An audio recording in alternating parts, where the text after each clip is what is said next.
Video में हम आपसे बात करने वाले हैं शारदीय नवरात्रि के बारे में। शारदीय नवरात्रि साल 2022 में कब से शुरू होगा, कब समाप्त हो रहा है और कलश स्थापना का शुभ मुहूर्त क्या होगा, कलश स्थापना की विधि क्या होगी, नवरात्रि में कौन से दिन हम माँ भगवती दुर्गा के किस स्वरूप की आराधना करेंगे, अष्टमी तिथि कब होगा, नवमी तिथि कब होगा और दशहरा किस दिन मनाया जाएगा। ये सभी बातें आज हम आपसे इस वीडियो में शेयर करने वाले हैं।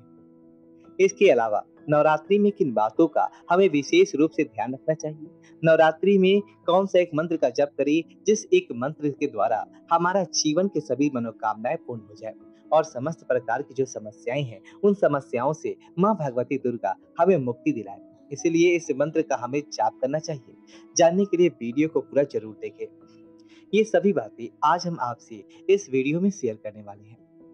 लेकिन दोस्तों उससे पहले आपसे रिक्वेस्ट करते हैं कि वीडियो को लाइक जरूर कीजिएगा, दोस्तों को शेयर कर दीजिएगा और आपने अभी तक चैनल को सब्सक्राइब नहीं किया है तो चैनल को सब्सक्राइब करके बेल आइकन जरूर दबाइएगा। दोस्तों बात करें नवरात्रि के बारे में तो शारदीय नवरात्रि आश्विन माह के शुक्ल पक्ष की प्रतिभा तिथि से लेकर नौमी तिथि तक मनाया जाता है। दसवीं तिथि को दशहरा होता है। दोस्तों नवरात्रि के इन 9 दिनों में माँ भगवती दुर्गा के 9 स्वरूपों की आराधना की जाती है और माँ दुर्गा के 9 स्वरूपों की आराधना करने से जीवन की समस्त समस्याओं से छुटकारा मिलता है, समस्त प्रकार की कामनाएं पूर्ण हो जाती है। माँ दुर्गा की वो 9 स्वरूप कौन से हैं?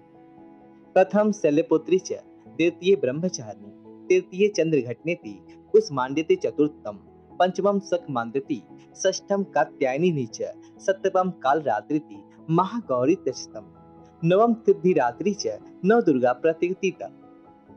ये 9 रूप है माँ भगवती की जिनकी आराधना हम नवरात्रि के दिन 9 दिनों में करते हैं और माँ दुर्गा की पूजा आराधना करने से जीवन में सभी प्रकार के सुखों की प्राप्ति हो जाती है। आप अगर 9 दिनों तक माँ भगवती दुर्गा के इन 9 दिनों में व्रत धारण करना चाहते हैं तो बहुत अच्छी बात है।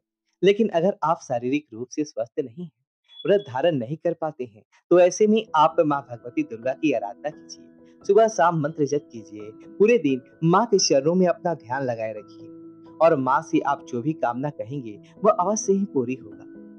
सच्चे मन से जब हम माँ की आराधना करते हैं तो व्रत करें या ना करें, सात्विकता और शुद्धता का ध्यान रखते हुए इन नवरात्रि के दिनों में अगर हम माँ की आराधना करते हैं तो हमारी कामना माँ अवश्य पूर्ण करती है। दोस्तों नवरात्रि के 9 दिनों में कुछ बहुत जरूरी बातों का ध्यान हमें अवश्य रखना चाहिए। चाहे हम व्रत करें या ना करें, माँ दुर्गा की कृपा चाहते हैं, माँ दुर्गा को प्रसन्न करना चाहते हैं तो हमें इन बातों का ध्यान अवश्य रखना चाहिए। जैसे कि नवरात्रि के 9 दिन हमें पूरी तरह से शुद्धता और सात्विकता का ध्यान रखना चाहिए। किसी भी प्रकार से तामसिक चीजों का प्रयोग घर में ना हो, तामसिक चीजों का सेवन ना करें, इस बात का विशेष ध्यान रखें। तामसिक चीज क्या होती है? लहसुन, प्याज, मांस, मदिरा, इन चीजों का सेवन नवरात्रि में वर्जित है, भूल से भी नहीं करना चाहिए। और किसी भी प्रकार से घर में लड़ाई झगड़ा ना हो, इस बात का विशेष ध्यान रखें। घर में वाद विवाद की स्थिति पैदा ना हो, इस बात का ध्यान रखें। घर में साफ सफाई शुद्धता का पूरा ध्यान रखना चाहिए। नवरात्रि का व्रत कर रही हैं या फिर नहीं भी कर रही हैं, सिर्फ आप पूजा आराधना में सुबह शाम कर रही हैं, तब भी आप ध्यान रखें कि किसी भी प्रकार से आपके घर में किसी की चुगली ना हो, किसी की निंदा ना करें, किसी के बारे में आप अपशब्द का प्रयोग ना करें। किसी दूसरों के बारे में घर में बात करने से घर में नकारात्मक ऊर्जा की वृद्धि होती है और जहाँ पर नकारात्मक ऊर्जा होती है माँ का वास वहां नहीं होता, इस बात का भी ध्यान रखना चाहिए। सिर्फ कल की स्थापना करने से, मूर्ति की स्थापना करने से या सुबह शाम पूजा करने से माँ की कृपा नहीं मिलती है। माँ की कृपा हमें तभी मिलती है जब हम अपने घर में सकारात्मक माहौल बनाकर रहेंगे। तो आपको ध्यान रखना है घर में किसी भी प्रकार से लड़ाई झगड़ा, वाद विवाद या फिर किसी दूसरे की बुराई परिवार के किसी भी सदस्य के द्वारा घर में नहीं होना चाहिए। अगर आप इस तरह से नवरात्रि में नियमों का ध्यान रखते हुए पूजा आराधना करते हैं तो थोड़ी सी पूजा आराधना से भी माँ प्रसन्न हो जाती है और कृपा करती है, समस्त प्रकार के दुख हर लेती है, समस्त प्रकार की कष्ट हर लेती है और सभी प्रकार के सुखों की प्राप्ति भक्तों को करा देती है माता, अगर वह प्रसन्न हो जाए तो। लेकिन माँ की कृपा पाना चाहते हैं तो शुद्ध और सात्विक विचारों के द्वारा माँ की आराधना कीजिए, सच्चे मन से माँ की आराधना कीजिए। आप जानते हैं कि नवरात्रि कब से प्रारंभ होगा, कब समाप्त होगा और कलश स्थापना का शुभ मुहूर्त क्या है? दोस्तों, शारदीय नवरात्रि यानी कि आश्विन माह की प्रतिपदा तिथि प्रारंभ हो रही है 26 सितंबर को, और 26 सितंबर से लेकर 4 अक्टूबर तक नवरात्रि है। 5 अक्टूबर को दशहरा मनाया जाएगा। तो इस प्रकार से नवरात्रि के इस बार 9 दिन पूरे हो रहे हैं। तो हम जानेंगे कि नवरात्रि में किस दिन माँ दुर्गा की कौन से स्वरूप की आराधना करेंगे। आप सबसे पहले जान लेते हैं कि कलश स्थापना का शुभ मुहूर्त क्या है, क्योंकि बहुत से भक्त घट की स्थापना करते हैं और कई लोग कलश की स्थापना नहीं कर पाते हैं। बिना कलश स्थापना किए भी आराधना कर सकते हैं। 26 सितंबर को घट स्थापना का जो शुभ मुहूर्त है वह सुबह 6:11 से 7:30 तक है। सुबह 7:30 से 9 बजे तक राहु काल होगा। उसके बाद 9:12 से 10:42 के बीच नवरात्रि कलश स्थापना कर लेना भी बहुत ही शुभ रहेगा।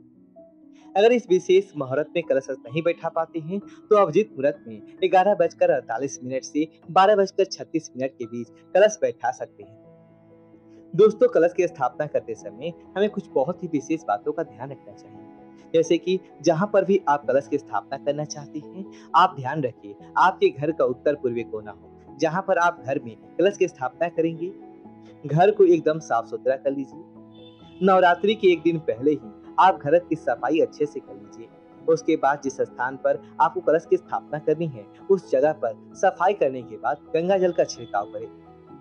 फिर आप एक साफ सुथरे जल के बिछाकर उसके ऊपर लाल कपड़ा बिछाएं और फिर माँ दुर्गा की मूर्ति आपको वहां स्थापित करनी है।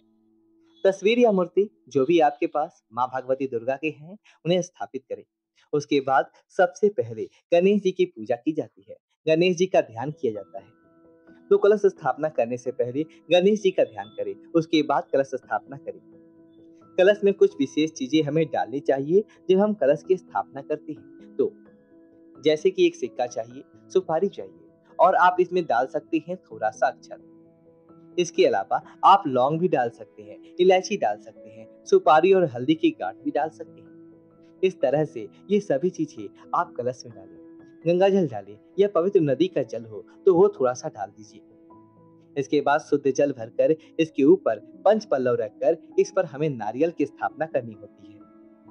आप अखंड दीपक जलाना चाहते हैं तो अखंड दीपक जला सकते हैं। जो लोग अखंड दीपक नहीं जलाते हैं वे सुबह शाम दोनों समय माँ भगवती दुर्गा की आराधना करते हैं। दोनों समय शुद्ध घी का दीपक माँ भगवती की दुर्गा की तस्वीर या मूर्ति के सामने जरूर प्रज्वलित करें और वहां बैठकर मंत्र जाप करें।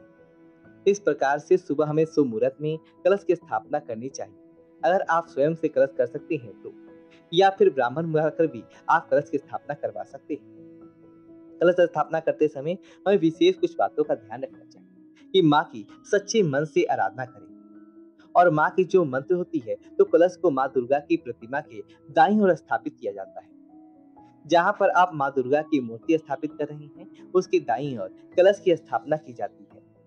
पूरी तरीके से शुद्धता के साथ आप सुबह के समय कलश को स्थापित करिए और उसके बाद माँ दुर्गा की आराधना शुरू हो जाती है। 9 दिनों तक आप मंत्र जाप माँ दुर्गा के सामने करें। अब नवरात्रि की जो शुरुआत है वह 26 सितंबर से हो रही है और समाप्ति हो रही है 4 अक्टूबर को, यानी कि 5 अक्टूबर को दशहरा है। तो हमें 9 दिनों की पूरी तिथियां प्राप्त हो रही है। तो किस प्रकार से आप आराधना करेंगे माँ दुर्गा की?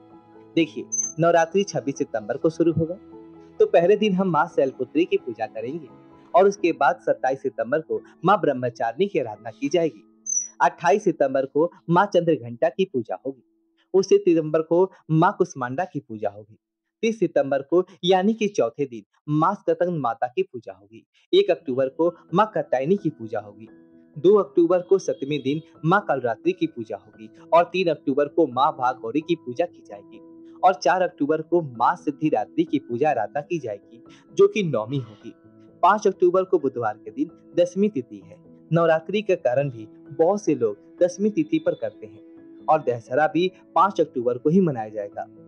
नवरात्रि का महामंत्र जो कि समस्त प्रकार के सुखों को प्रदान करने वाला है, समस्त प्रकार के कष्टों का निवारण करने वाला है, वो है नवरण मंत्र। ओम ऐं ह्रीं क्लीं चामुंडाय विच्चे। ओम ऐं ह्रीं क्लीं चामुंडाय विच्चे। इस मंत्र का जाप किया जाए प्रतिदिन।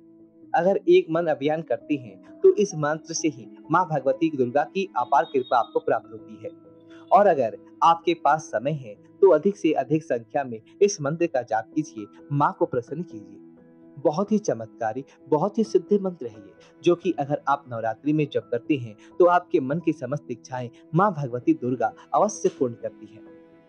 तो आशा करते हैं कि आज की वीडियो आपको अच्छी लगी, तो वीडियो अच्छी तो वीडियो को लाइक करें, दोस्तों के साथ शेयर करें, कमेंट बॉक्स में कमेंट करें और अपने चैनल को सब्सक्राइब करें। धन्यवाद दोस्तों।